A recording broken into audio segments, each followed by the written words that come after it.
Nga themelet e qytetrimeve të hershme tek gjurmët që koha nuk arriti t'i fshijë. Çdo gur ka një histori, çdo rrënoj një kujtesë. Ta na kanë filluar njerëzit me morë gur pe këtu. Ky është emisioni që zbërthen heshtje në shekujve, që rikthen zërat e lashtësisë. Është një kalo, po është e vjetër shumë. Sa do është, çfarë mure po, nuk di. Në gjurmë të lashtësisë. Sepse historia Nuk është vetëm e shkuara. është identiteti ynë.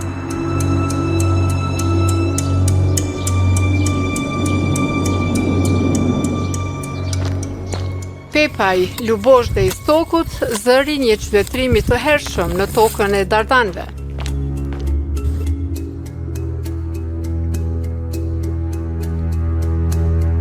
Arkeologët po vazhdojnë të zbulojnë pjesë të historisë së lashtë të Kosovës. Këto kohë janë për gërmime në një lokalitet shumë të rëndësishëm, diku në zemër të Tukagjinit, aty ku fusha takohet me malet e Istogut, ku në shtresat e tokës që për shekuj kanë ruajtur kujtimet e heshtura, ndodhet një histori e hershme në Pepaj të Lubozhdës.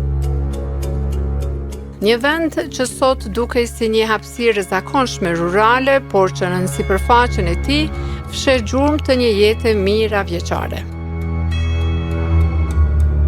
Këtu, para më shumë se 4000 vjetësh, njerëzit kishin ndërtuar shtëpi, kishin punuar tokën, kishin krijuar vegla pune, kishin pasur keramik dhe kështu kishin zhvilluar një mënyrë jetese që sot po rindërtohet përmes arkeologjisë. Gërmimet e fundit në këtë lokalitet po sjellin dëshmi të reja për periudhën e bronzit të hershëm, epokën e hekurit dhe formimin e kulturës që lidhet me botën dardane. Instituti Arkeologjik i Kosovës në bashkëpunim me Universitetin e Michiganit nga Shtetet Bashkuara të Amerikës ka zhvilluar ulëmtime në këtë zonë duke përdorur jo vetëm metodat klasike të gërmimit, por edhe analiza moderne laboratorike. Një nga drejtuesit e këtij projekti është arkeologu Premti Malaj, i cili tregon se Pepaj nuk është një lokalitet i zakonshëm. Kemi të bëjmë me një vendbanim shumë shtresor, që fillon që nga periudha e bronzit e hershëm deri në periudhën e Mbretërisë Dardane. Lokaliteti si i tillë është identifikuar në vitin 2019, pikërisht falë këtij bashkëpunimi ndërkombëtar. Të dhënat e para për zonën, për fshatin, i kemi qysh në vitet e 70-ta. Bëhet fjalë për disa tuma të cilat ndodhet në pjesën jugore të fshatit, ndërsa vendbanimi ku janë realizuar këto gërmime është identifikuar në vitin 2019. Pra nuk është thjesht një vendbanim i thjesht, por po flitet për një vendbanim që është rreth 20 hektar. Kjo do të thotë e përcaktuar mbi bazën e gjetjeve sipërfaqësore, po ashtu të testeve të vogla të cilat janë realizuar në vitin 2019, ndërsa kemi edhe ngjëzime gjeofizike të realizuara në këtë periudhë. Një vendbanim shumë shtresor do të thotë se në të njëjtën hapësirë janë gjetur gjurmë të disa periudhave historike të vendosura njëra mbi tjetrën, duke dëshmuar vazhdimsinë e jetës njerëzore në këtë territor. Gërmimet më të plota në këtë zonë kanë filluar vitet e fundit, fillimisht janë realizuar sondazhe të vogla të cilat shërbejnë për të kuptuar se çfarë fshihet nën tokë, thot profesor Alaj. Si gërmim, realisht ka filluar si gërmim më i plot në vitin kaluar. Ne në disa pjesë të kësaj zone kemi bë gërmime sondazhe, gërmime të vogla, thonë dikon ne me ne. Dhe pikërisht në pjesën ku ne po jemi këtu, pam që ka shtresë kulturore shumë të pasur dhe këtë vit vazhdu me këto gërmime me një sondazh në një kvadrat rreth 4x4, i cili rezultoi mjaft suksesshëm. Pra ne fillum thash në kvadratin në sondën ku ne patëm fillu vitin e kaluar, ndërsa këtë vit thash u zgjerum për çka që dojmë me gjetjen e një mbetjen e një banese të periudhës së bronzit. Megjithatë, E thash edhe në fillim, vendbanimi është shumë shtresor, pra daton që nga periudha e bronzit hershëm dhe ka një kontinuitet për gjatë 3 fazat e tij, pastaj gjatë periudhës së hekurit dhe deri në periudhën e mbretërisë Dardane. Qysh e keni pa interesimin e ekspertëve amerikan për këtë zonë? Qysh ata kanë shpreh interesim ndoshta vetëm këto? A keni pas elemente ju që keni sugjeruar apo është bën një zbulim nga ta? Realisht, unë këtë rast dua dhe ta falenderoj edhe kolegun nga Universiteti Michigan, Michael Gallaty, i cili njëkohësisht është edhe bashkëdrejtues i këtij projekti së bashku me mua. Ai pa të filluar të thash në vitin 2018, normalisht që indikacione ka pas edhe në të kaluame, sepse unë thash të dhënat për zonën këtu janë qysh në vitet 70-ta. Por kanë dalë disa gjetje rasti që kanë bëjmë një tumë të po të kësaj periudhe. Pastaj ka qenë një njohur në literaturën arkeologjike edhe vendbanimi kodrinor që njihet si Gradina, pra Gradina e Lubozhdës, dhe mbi këtë bazë ata kanë ardhur së bashku me institucionin tonë, kanë bë përnjohje domethënë në zonë dhe e kanë konfirmuar këtë vendbanim. Një banesë që sot është vetëm një gjurmë në tokë, por që për arkeologët është një dritare drejt jetës së njerëzve që kanë jetuar këtu rreth 2000 vjet para erës sonë. Ata nuk lanë pas dokumente të shkruara, por lanë objekte, qeramik, vegla pune, mjete prej guri, stoli, gjurmë të jetës së përditshme e pikërisht përmes tyre shkenca po rindërton historinë. Çdo shtresë e tokës në Pepaj bart një histori pra. Për arkeologët, një fragment i vogël qeramike, një copë kocke apo një vegël guri nuk janë thjesht objekte të vjetra, ato janë dëshmi të një jete të kaluar.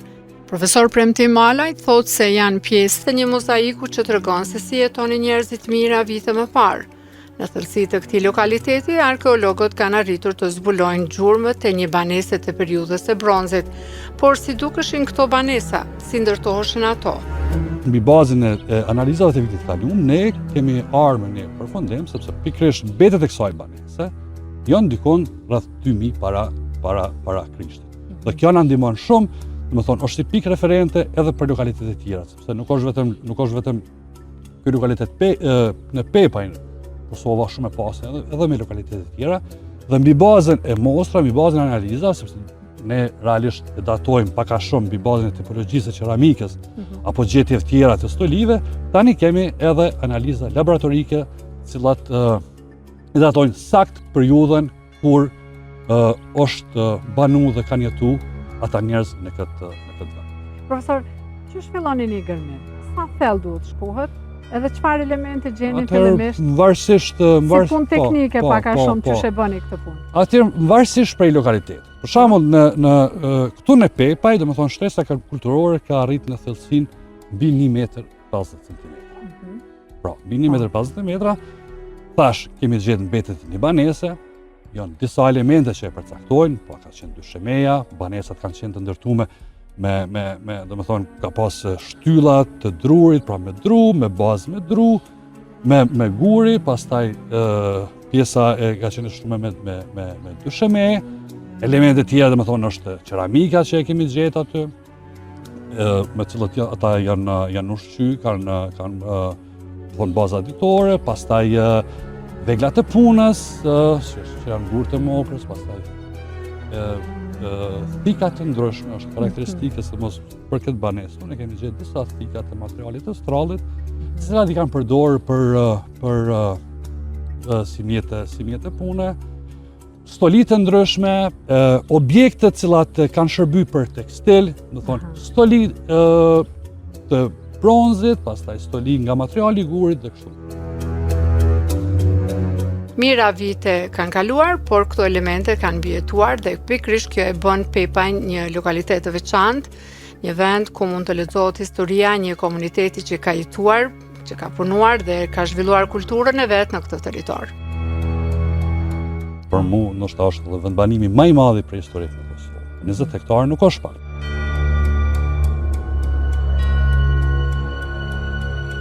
Rëndësia e Pepajt nuk lidhet vetëm me vendbanimin, në afërsi ndodhen edhe tumat e Lubozhdës, varrezat monumentale të periudhave të hershme. Për shumë kohë në arkeologji janë studiuar veçmas vendbanimet dhe nekropolët, por hulumtimet e reja po tregojnë se këto dy elemente duhet të shihen së bashku, sepse aty ku njerëzit kanë jetuar, aty është krijuar edhe mënyra se si ata i kanë trajtuar të vdekurit e tyre. Në të kaluar, për shembull, nëse është kërmu një vendbanim ose një nekropol, nuk është kushtuar shumë rëndësi edhe lidhjes ndërmjet veti, por hulumtimet e fundit dhe vetë personalisht kushtoj shumë rëndësi kësaj dukurie, mundohem që të bëj koneksionin apo ndërlidhjen mes nekropolit dhe vendbanimit, dhe Lubozhda është një rast shumë i mirë. Lubozhda është një rast shumë i mirë, pra ne e kemi evidentu, i kemi gërmuar tumat, por që tani është edhe vendbanimi, fillimisht kemi menduar që vetëm pjesa kodrinore atje që quhet Gradin, por ja që po del që edhe vendbanimi fushor. Pra në të njëjtën periudhë që po flasim për periudhën e bronzit dhe të hekurit, pra njerëz kanë jetu edhe në Kodër, po kanë jetu edhe në Rafsh. Rastet e tilla kemi edhe në pjesë të ndryshme të Kosovës për këtë periudhë, por që një shembull shumë i mirë është ky lokalitet në Pepaj dhe zona përreth, domethënë së bashku me Gradinën dhe nekropoli tumullar. Arkeologjia moderne sot mbështetet në mostrat e marra nga terreni dhe dërgohen për analiza laboratorike. Shumë mostra nga vendbanimi, duke filluar nga mbetjet kockore apo fara të ndryshme apo mbetjet e karbonit, dhe edhe vitin e kaluar, po edhe këtë vit ne do të çojmë mostra në Shtetet e Bashkuara të Amerikës që të kemi një datim të përafërt, për çka na ndihmon neve edhe në bazu edhe në kronologjinë e vendbanimit. Falë këtyre analizave, arkeologët kanë arritur të përcaktojnë se disa nga mbetjet e banesës së zbuluar në Pepaj datohen rreth 2000 vjet para Krishtit. Kjo krijon një pikë të rëndësishme referimi për studimin e shumë lokaliteteve të tjera në Kosovë, sepse historia e kësaj zone lidhet me një rrjet të gjerë vendbanimesh dhe kulturash, thekson profesor Premtim Alaj. Kosova është një territor ku gjurmët e së kaluarës shfaqen pothuajse në çdo pjesë të saj, nga Neolitit, te epoka e bronzit, hekuri dhe periudha antike. Zona e Stokut është një nga dëshmitë më të mira të këtij kontinuiteti. Në afërsitë e Lubozhdës ndodhen edhe lokalitetet të tjera të rëndësishme, që dëshmojnë një jetë të vazhdueshme njerëzore. Përpas në Pepaj këtu në Lubozhdë, mbi bazën e përnjohjeve dhe gërmimeve ne kemë edhe me qindra lokalitete arkeologjike, cila nuk do të thotë që ne mundem dhe kemi kapacitete që brenda një kohe me i hulumtu, këtu do të mbesin edhe për gjeneratat e ardhshme, por që Kosova është shumë e pasur. Më duket vetë Kosova një lokalitet arkeologjik. Po, realisht mund të them që shumica e fshatrat të Kosovës, domethënë, kanë një kontinuitet që nga parahistoria. Vetë zona e Stokut është shumë e pasur. Nëse e marrim në faza kronologjike, domethënë është e banuar që nga periudha Neolitit, ne përmenda fshatin Vrell, tek lokaliteti Lluga që nga Neoliti i vonë, pastaj kemi Rakoshin, po ashtu që përket kësaj periudhe, mandej Lubozhda, ose nëse shohim masivin e Bjezhve këtu, ta quajmë ndoshta prej këtu prej Cërcë Lubozhdë që merret edhe si pjesë e parkut kombëtar të Bjezhut në emër dhe mbaron atje te Kosharja në komunën e Gjakovës. Komplet ky masiv i Bjezhut, domethënë, është i pasur me trashëgimi arkeologjike. Sipas hulumtimeve arkeologjike, vetëm për periudhat e bronzit dhe hekurit në Kosovë njihen mbi 50 vendbanime, bën të ditur arkeologu Premtim Alaj. Bazë një hulumtimi që kam bërë, ne pikërisht nga këtu, nga Cërca dhe Lubozhda deri në Kosharë, ne mund të numërojmë rreth 20 kështjella prehistorike dhe antike, çka tregon që njerëz në periudha të ndryshme, domethënë, kanë jetu edhe në Kodra, në këtë masiv, por edhe në Rafsh. Që ka shumë e rëndësishme të bëhet kjo lidhja vendbanimeve me ngjashmëritë që e keni gjetur në këtë lokalitet arkeologjik? me vendbanime tjera, për shembull me pa antropologjinë e atëhershme të kohës me vendbanimet e sotme, për shembull ngjashmëri që mund të kenë në zonat. Atëherë për periudhën që po flasim, domethënë për periudhën e bronzit dhe hekurit, ne vetëm në Kosovë, ne mund të numërojmë 50 vendbanime të këtyre periudhave, cilat shtrihen në gjithë territorin e Kosovës. Pra, edhe në rrafshin e Llugazhimit për kemi këtu, po edhe në pjesën qendrore. Domethënë tashmë i keni prekur atë. I keni identifikuar. Po janë të identifikuar. Një pjesë e tyre janë gërmu edhe në parat 99-s, por edhe mas shlirimit, domethënë një pjesë e tyre janë gërmu, një pjesë e tyre njihen përmes përnjohje arkeologjike, pra është e pamundur që të gërmohen të gjitha, është e pamundur që të gërmohen të gjitha, por ajo çfarë dihet është po në periudha që po flasim, territori i Kosovës ka qenë relativisht i banuar. Pra ne mund të numërojmë thash mbi 50 vendbanime të këtyre periudhave, edhe të bronzit, edhe të hekurit. Dhe po aq dhe më shumë nekropole. Domethënë, dhe e mira e saj është, e thash edhe në fillim, koneksioni apo ndërlidhja mes vendbanimit dhe nekropolit. Mbi vendbanimin fushor ngrihet Gradina e Lubozhdës, një vendbanim i fortifikuar në majët të Kodrës. Nga aty shtrihet një pamje e gjerë mbi territorin përreth, një pozitë që nuk ishte zgjedhur rastësisht, ishte një pikë komunikimi dhe kontrolli. Rasti i Gradinës të Lubozhdës, në Kodra që ndodhet përpara neve. Hajde kemi pa Gradinën. Po, kjo është Gradina e naltë, është një gradinë, është një kështjellë ta quaj, me një sipërfaqe jo shumë të madhe. Pra, muret ato ledhet rrethuese brenda saj, domethënë brenda këtyre ledhë rrethuese ka një sipërfaqe rreth 0.6 hektar. Është i fortifikuar, pra ledhet kanë një trashësi ta quaj deri në 4 metra dhe lartësi mbi 1 metër. Dhe sipërfaqja e lartë është rrafësisht është një sipërfaqe e rrafsh. Ku është interesante ajo pjesa e lartë duket pjesa më e lartë e Kodrës, pra është e shesht, është një sipërfaqe e rrafsh me një përsi të lehtë në drejtim të jugut, i fortifikuar në të gjitha anët me ledhe. Vetëm ana ta quaj veri lindore ka një mbrojtje natyrore prej shkëmbit, ndërsa pjesët e tjera janë të rrethuara me ledhe të periudhës së bronzit dhe hekurit. Domethënë atëherë kanë fortifikuar. Atëherë, pra ndërsa për pjesën fushore ne ende nuk kemi informacione sepse është bërë vetëm një hulumtim nëse ka qenë i fortifikuar apo jo, por nuk e besoj, ndërsa pjesa lart ka qenë i fortifikuar. Pra në të njëjtën kohë njerëz kanë jetuar edhe sipër në Kodër, por e kanë shfrytzuar edhe terrenin fushor. Nga kjo pikë mund të shihen edhe lokalitetet të tjera arkeologjike, një dëshmi se komunitetet e lashta nuk kanë jetuar të izoluara. Ata kanë komunikuar, kanë shkëmbyer mallra dhe kanë krijuar lidhje me territore më të largëta. Pozita e saj është më e gjepse, nëse nga lart domethënë ka një komunikim shumë të mirë me shumë kështjella. Edhe prehistorike dhe antike, pra nga aty me sinjale. Me sinjale. E shef edhe Syriganën, e shef edhe Zatriqin, e shef ndoshta edhe Korishën edhe kështu me radhë. Pra ka një koneksion, një ndërlidhje ndërmjet vetë. Sa shumë interesante, domethënë shumë teza për studim. Absolutisht po, domethënë shumë teza për studim, por edhe shumë disciplinar, shumë multidisciplinare që shohet. Dhe pikërisht këto projekte neve na ndihmojnë sepse kemi mundësinë që të bëjmë edhe analiza, të bëjmë datime të sakta, dhe këto janë të mirë së ardhura, dhe po normalisht janë multidisciplinare, por Pepaj dhe Lubozhda në veçantë është një mozaik. Është një mozaik shumë i mirë, pra që i ka të gjitha, ka edhe varrezën, ka edhe vendbanimin fushor dhe ka edhe vendbanimin kulturor.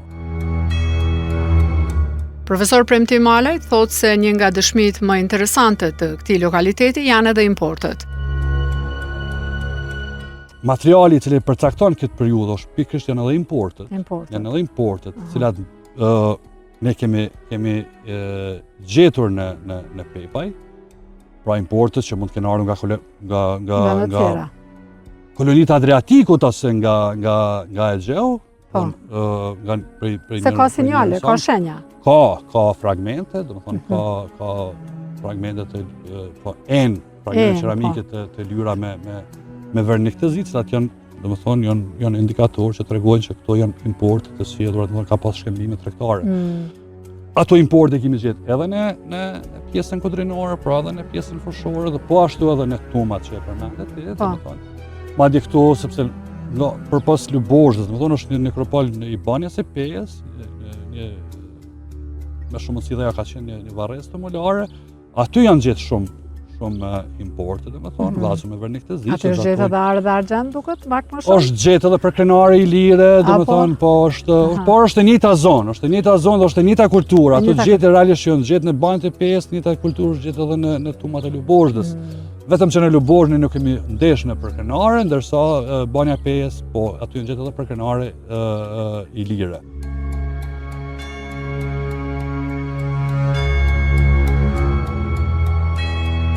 Këto të dhëna e vendosin Pepajn dhe Lubozhdën në një kontekst më të gjerë të zhvillimit të shoqërive që paraprin formimin e mbretërisë Dardane. Një periudhë kur në këtë territor filluan të krijoheshin strukturat më të organizuara shoqërore. Historinë pra nuk mund ta ruajnë vetëm arkeologët. Ajo ruhet edhe nga ne, nga qytetarët. Shumë lokalitete në Kosovë janë zbuluar pikërisht fal informacioneve të banorëve. Një fragment ceramike i gjetur gjatë punimit të tokës mund të jetë një pjesë e rëndësishme e historisë. Bashkëpunimi mes komunitetit dhe institucioneve është një nga mënyrat më të mira për të mbrojtur trashëgiminë, sepse çdo dëshmi e humbur është një faqe historie që nuk mund të rikthehet. Absolutisht po, është mirë që të na lajmërojnë dhe mbi bazën nëse bëj që duke punu tokën ose duke ndërtu diçka hasi në ndonjë anomali ta quajmë. Ceramik apo ndonjë stoli apo mbetje kockore, është mirë të lajmërojnë institucionet përkohës, ato të cilat janë më së afërmi. Sepse shame kemi 7 qendra të trashëgimisë kulturore të shpërndara në Kosovë. Në komuna.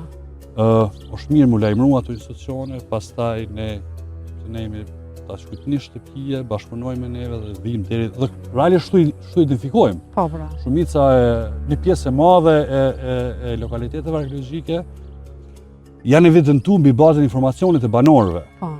Pra, ne është të vërtetë që ne kemi edhe projekte, kemi zhvilluar projekte dhe në të ardhmen kanë zhvilluar, bëjmë edhe përnjohje sistematike arkeologjike, por që banorët na ndihmojnë shumë me informacionet që ata kanë.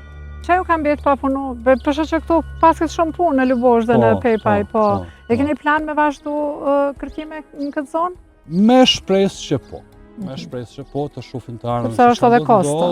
Normalisht është edhe kosta, nëse është edhe vullneti dhe edhe i partnerëve ndërkombëtar, pikërisht për këtë sit këtu, ne do të vazhdojmë. Ndërsa ju thash në kalume, ne si Institut Arkeologjik kanë qenë ngërmime shpëtimi, pikërisht në tumat e Lubozhës dhe keba të mbon një ngërmim sondazhi edhe në gradinën e Lubozhës. Analiza që ju vinë nga laboratorët ndërkombëtare, se s'kemi laborator na për me identifiku këto dhëna, tregojnë për një vend banim i lirë, apo? Tani, ne po flasim për periudhën e bronzit, po flasim për periudhën kur ka fillu formimi i etnosit i lirë dhe po, ato mostra e përcaktojnë, pra e kanë datu sakt, sepse ky vend banim i takon edhe periudhës së bronzit, tash ka një kontinuitet. Edhe në periudhën e hekrit, në kohën kur fillon, do të thonë, në formimin një aristokracie, e cila i ka paraprit kësaj mbretërie Dardane dhe pikërisht edhe periudhën e mbretërisë Dardane, tash është evidentuar në këtë fakt.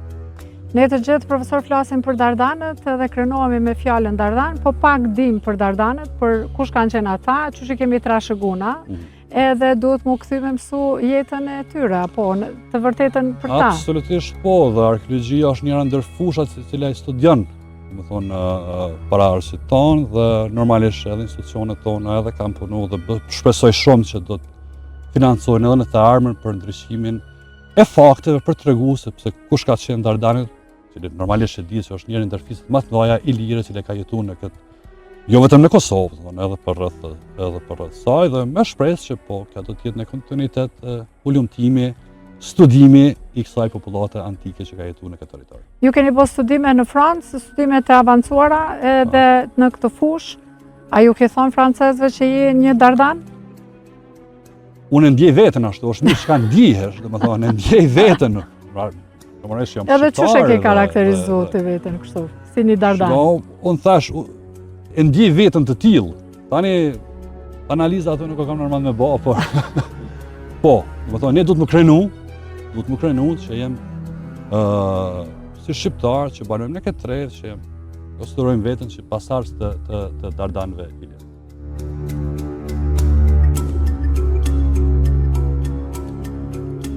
Në Pepaj të Lubozhdës, toka vazhdon të flasë, ajo tregon historinë e njerëzve që jetuan këtu mira vite më parë, njerëz që ndërtuan shtëpi, që punuan tokën, që krijuan vegla, varrosën të dashurit të tyre dhe lanë pas gjurmë që sot na ndihmojnë të kuptojmë rënjet tona.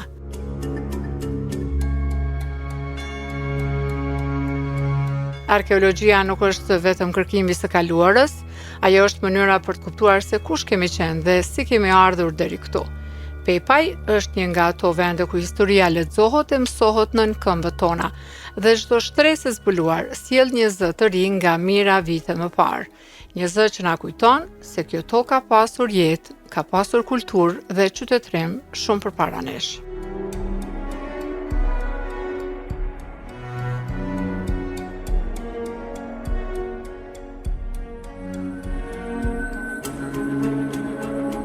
Dëgjuat emisionin Në gjurmë të lashtësisë, autore Hyrte Jeci.